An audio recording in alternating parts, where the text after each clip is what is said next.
বিসমিল্লাহির রহমানির রহিম। আসসালামু আলাইকুম ওয়া রাহমাতুল্লাহ। আজকে আমি দেখাবো 2.5 থেকে 3 বছর বয়সী বাচ্চার জন্য সাইডে পাইপিং দিয়ে কিভাবে আপনারা প্যান্ট তৈরি করে নেবেন।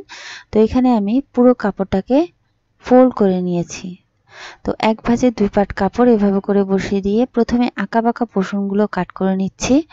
তো এখানে আমাদের পুরো কাপড় আছে লম্বার দিক থেকে 38 ইঞ্চি পরিমাণ, মানে এক গজ 2 ইঞ্চি পরিমাণ, এবং প্রস্থের দিক থেকে 32 ইঞ্চি পরিমাণ। তো পুরো কাপড়টাকে এখানে আমি একটা ভাঁজ করে নিয়েছি। যেহেতু আমি এখানে 2টা প্যান্ট তৈরি করে নেব, তো 2টা প্যান্ট তৈরি করার জন্য এখানে আমি প্রথমে এই পুরো কাপড়টাকে ফোল্ড করে দিব। তো ফোল্ড করে দিয়ে এখানে আমাদের প্রথমে 2 ভাঁজ করে নিতে হবে। যেহেতু আমি 2টা প্যান্ট করে নিব, এখানে আমি আরেকটা ভাঁজ করে দিচ্ছি। তো একসাথে এখানে আমি 2টা প্যান্ট কাট করে নিব। তো এখানে আমি নিচের দিক থেকে 1 ইঞ্চি পরিমাণ কাপড় ধরে নিচ্ছি মহড়া ফোল্ডিং এর জন্য। তো এই যে দাগ করে নিয়েছি, এই দাগ থেকে এখানে আমি লম্বার মেজারমেন্টটা করে নিব। তো যেহেতু এখানে আমি 4 কোয়ার্টার প্যান্ট তৈরি করে নিব 2.5 থেকে 3 বছর বয়সী বাচ্চার জন্য, লম্বা দিচ্ছি 16 ইঞ্চি পরিমাণ, এবং উপরের দিক থেকে এখানে আমি রাবার ফোল্ডিং এর জন্য 2 ইঞ্চি পরিমাণ কাপড় বেশি নিয়েছি। তো এখানে আমি এভাবে করে মার্কিং করে দিচ্ছি। তো এভাবে করে লাইন করার পর এখানে আমাদের যে বাচ্চার জন্য তৈরি করছি তার হিপ হচ্ছে 21 ইঞ্চি পরিমাণ এবং কোমর হচ্ছে 18 ইঞ্চি পরিমাণ। তো এখানে যখন আপনারা কোমরের মেজারমেন্টটা করবেন তখন হিপ যত হবে, যে বাচ্চার জন্য তৈরি করবেন, বুঝতে পারছেন, কোমরের নিচের দিকের যে অংশটা সেই অংশটাই হচ্ছে হিপ। হিপ যত হবে তাকে আপনারা 4 দিয়ে ভাগ করে দিবেন, 1 ভাগ নেবেন। তো প্রথমে আমি এখানে 21কে 4 দিয়ে ভাগ করে দিয়েছি, 5 ইঞ্চি 2 পয়েন্ট হয়েছে আমার। যেহেতু এখানে আমি খুব কম কাপড় দিয়ে তৈরি করছি, এখানে আমি লুজ নিয়ে নিয়েছি 1.5 ইঞ্চি পরিমাণ। তো এখানে আপনারা যদি বেশি কাপড় থাকে তাহলে 2 ইঞ্চি পরিমাণ নিয়ে নেবেন। তো 1.5 ইঞ্চি নিলেও ইনশাআল্লাহ হয়ে যাবে। তো এখানে আমি 1.5 ইঞ্চি পরিমাণ বাড়িয়ে নিচ্ছি। এভাবে করে কোমরটা নিয়ে নিলাম। এখন আমি ক্রচ বা হাই নিয়ে নিব। তো ক্রচ বা হাই আমাদের ওই একইভাবে নিয়ে নিতে হবে।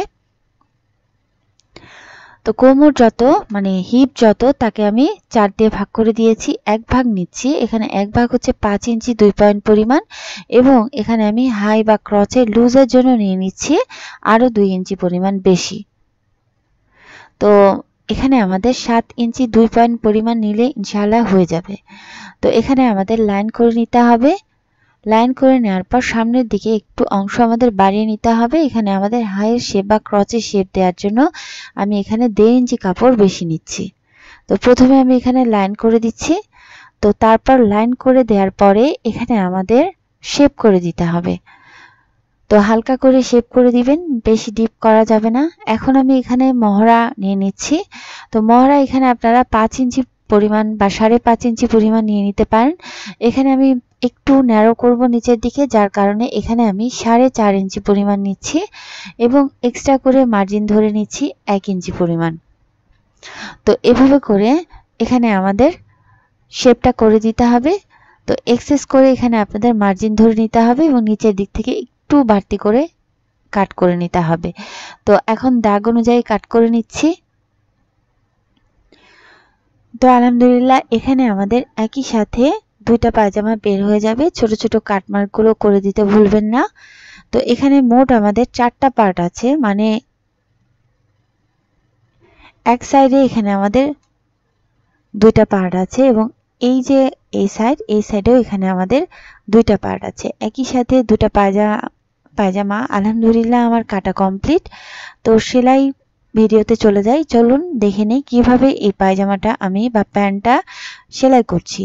তো এই প্যান্ট যেহেতু আমি 4 কোয়ার্টার করে তৈরি করব এবং এখানে আমি সাইডে পাইপিং দিব, তো মিডল থেকে এখানে আমি 1 সেন্টিমিটার 1 সেন্টিমিটার দূরত্বে প্রতিটা পাইপিং এভাবে করে লাগিয়ে নিব। তো প্রথমে আমি এখানে মার্কিং করে নিয়েছি। তো এক সাইডে একটা পাইপিং লাগানো কমপ্লিট। এখন মিডল থেকে 1 সেন্টিমিটার দূরত্বে এখানে আমি অপোজিট আরেকটা পাইপিং এভাবে করে লাগিয়ে নিচ্ছি। তো পাইপিং নিয়েছি এখানে আমি রিবন দিয়ে। তো এভাবে করে এক সাইডের পাইপিং লাগিয়ে নিয়েছি। এখানে আমি 2টা পায়জামাতে একই সাথে একই পরিমাণ নিয়ে পাইপিংগুলো লাগিয়ে নিয়েছি। তো এভাবে করে পাইপিংগুলো লাগিয়ে নেওয়ার পরে নিচের দিক থেকে এখানে আমাদের মহড়াটা ফোল্ড করে দিতে হবে।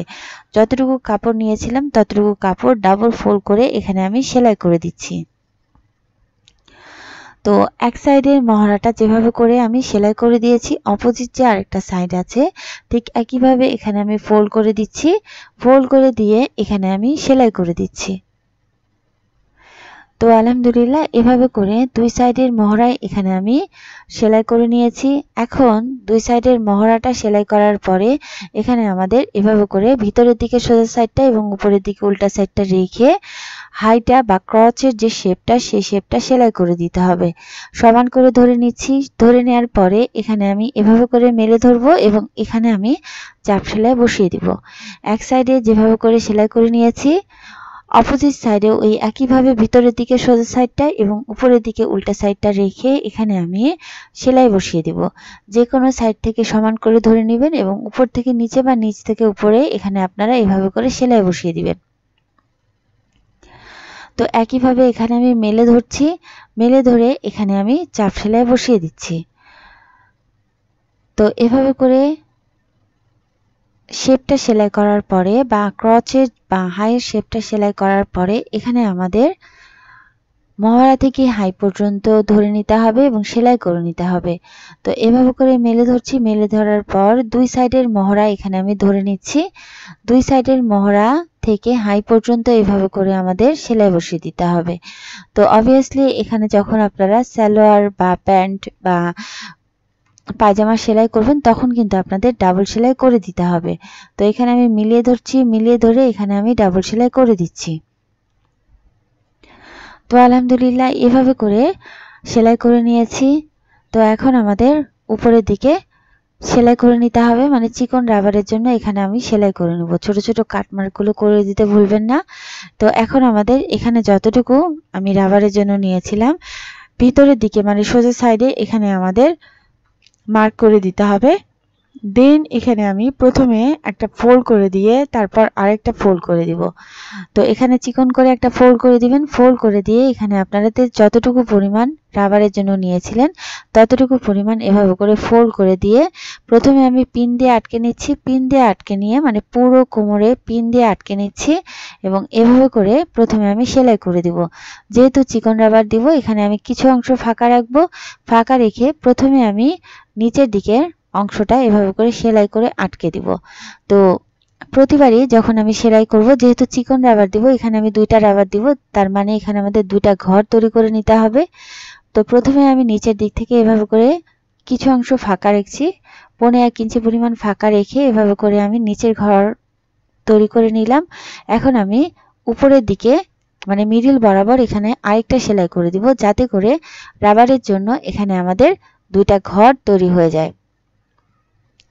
তো এখানে যখন আপনারা সেলাই করবেন সমান দূরত্ব মেনটেন করে সেলাই করার চেষ্টা করবেন, কারণ এখানে আমি সেফটি পিন দিয়ে রাবারটা ঢুকাতে হবে যাতে করে রাবারটা সুন্দর করে আমি ঢুকিয়ে নিতে পারি। তো আলহামদুলিল্লাহ ব্যাক স্টিচ দিয়ে সেলাইটা শেষ করলাম। এখন এই যে ফাঁকা অংশ আছে ফাঁকা অংশ দিয়ে এখানে আমাদের রাবার ঢুকিয়ে নিতে হবে। এখানে আমি রাবার নিয়ে নিয়েছি 1 সেন্টিমিটারের মতো প্রস্থের দিক থেকে। তো যখন আপনারা এই টাইপস রাবার নেবেন তখন কতটুকু রাবার নেবেন যে বাচ্চার জন্য তৈরি করছেন তার কোমর যতটুকু হবে, মানে কোমর যদি আপনারা 18 ইঞ্চি হয় তাহলে এখানে আপনারা রাবার নেবেন 14 ইঞ্চি পরিমাণ। তো যেহেতু আমি দুইটা রাবার দিচ্ছি আমি প্রতিটা রাবার এখানে আমি 14 ইঞ্চি পরিমাণ নিয়ে নিয়েছি, মানে মেইন যে কোমর তার থেকে এখানে আপনারা 6 ইঞ্চি পরিমাণ কম নেবেন। প্রথমে একটা রাবার এভাবে করে ঢুকিয়ে নিয়েছি।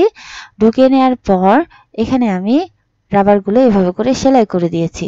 সেলাই করে দিয়ে ভিতরের দিকে ঢুকিয়ে দিতে হবে। ঢুকিয়ে দেওয়ার পর এখানে আমি আরেকটা রাবার নিয়ে নিব। আরেকটা রাবার নিয়ে নিচের দিকে যে ঘরটা আছে সেই ঘরের ভিতরে এখানে আমি রাবারটাকে ঢুকিয়ে দিচ্ছি সেফটি পিনের সাহায্যে। যে কোনো কিছুর সাহায্যে এখানে আপনারা ঢুকিয়ে নিতে পারেন। তো এভাবে করে ঢুকিয়ে দেওয়ার পর এখানে যে রাবার যে ঢুকিয়েছিলাম ফাঁকা অংশ আছে এই ফাঁকা অংশটা এখানে আমাদের সেলাই বসিয়ে দিতে হবে। তো প্রথমে আমাদের এই রাবারটা ঢুকিয়ে নিতে হবে। রাবারটাকে সেলাই করে দিয়ে এখানে আপনারা প্রথমে সেলাই করে নেবেন। সেলাই করে দিতে হবে বেশ কয়েকটা সেলাই দিয়ে একদম পাকাপোক্তভাবে সেলাইটা যাতে খুলে না যায় সেই দিকটা আপনাদের খেয়াল রাখতে হবে। তো এভাবে করে ঢুকিয়ে নিচ্ছি। ঢুকিয়ে নেওয়ার পর বেশ কয়েকটা সেলাই দিয়ে এখানে আমি আটকে দিব। এবং রাবারটাকে এভাবে করে এক্সেস অংশগুলো কাট করে নিয়ে এখানে আমি ভিতরের দিকে এভাবে করে ঢুকিয়ে দিতে হবে। তো ঢুকিয়ে দেওয়ার পর এই যে ফাঁকা অংশটা আছে, ফাঁকা অংশটা এখানে আপনাদের সেলাই বসিয়ে দিতে হবে। তো এখানে প্রথমে আমি মিডল বরাবর এভাবে করে সেলাই বসিয়ে দিচ্ছি এবং নিচের দিকে যে ফাঁকা অংশটা আছে এই ফাঁকা অংশটা এভাবে করে সেলাই করে দিতে হবে। সেলাই সময় আপনাদের রাবারের উপর যাতে সেলাই না হয় সেদিকটা খেয়াল করবেন। খুবই সহজ উপায়ে এখানে আমাদের পায়জামাটা বা 4 কোয়ার্টার প্যান্টটা এখানে আমি সেলাই করে নিয়েছি। তো ভালো লাগলে চ্যানেল সাবস্ক্রাইব করে সাথে থাকুন নতুন নতুন আপডেট ভিডিও পেতে। আসসালামু আলাইকুম।